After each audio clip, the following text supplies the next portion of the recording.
Hey guys, Brian Davis here. Well, a little warmer this morning. 25 degrees at Brian Davis's house this morning. It is warming up, but we're looking into a big snowstorm.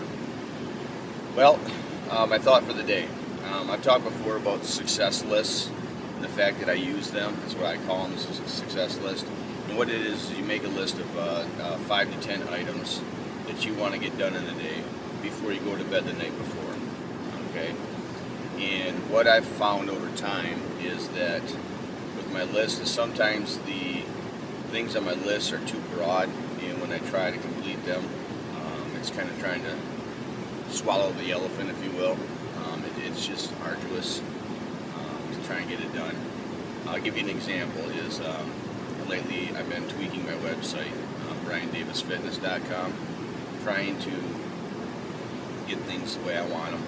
And what I find is I put on my list, work on website. So when I go home at night from work, I'll sit down and bring it up to work on it. And one thing leads to another. You're clicking here, clicking there, and before you know it, you're sidetracked and you're not getting things done. So what I did is I narrowed it down.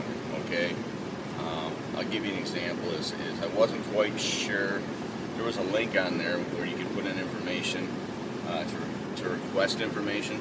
And I wasn't sure where the requests were going, and I needed to nail that down exactly where they were going.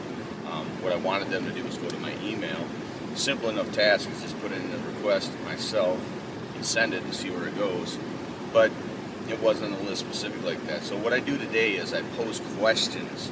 What I do is I'll make my list, and then I look at it, and then I put it into my smartphone. I put each item on the list into my smartphone as a question.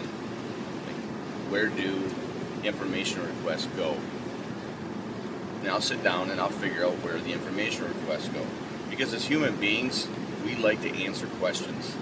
And what I'll do is I'll put them in my smartphone, and I set an alarm for each one 2 hours apart. So every 2 hours, my reminders list goes off on my iPhone, and I'll look at the list.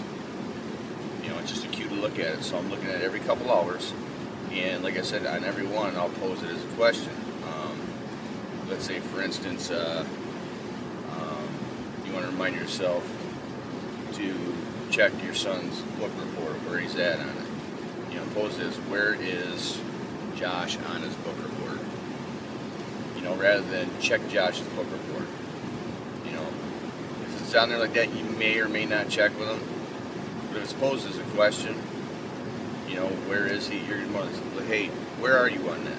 And if you read the list 5 times in a day, and it's posed as a question, when you go to do the item, you're more likely to pose it as a question.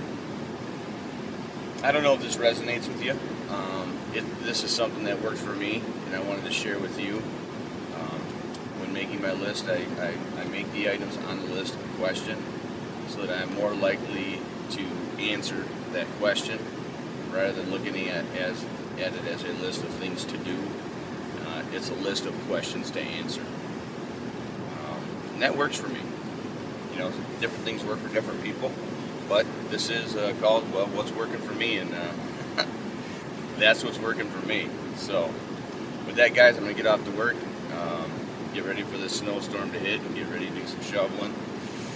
I'll be glad when it's over. You know, we're heading toward the end of February, so it's almost done. With that, you guys have a great day.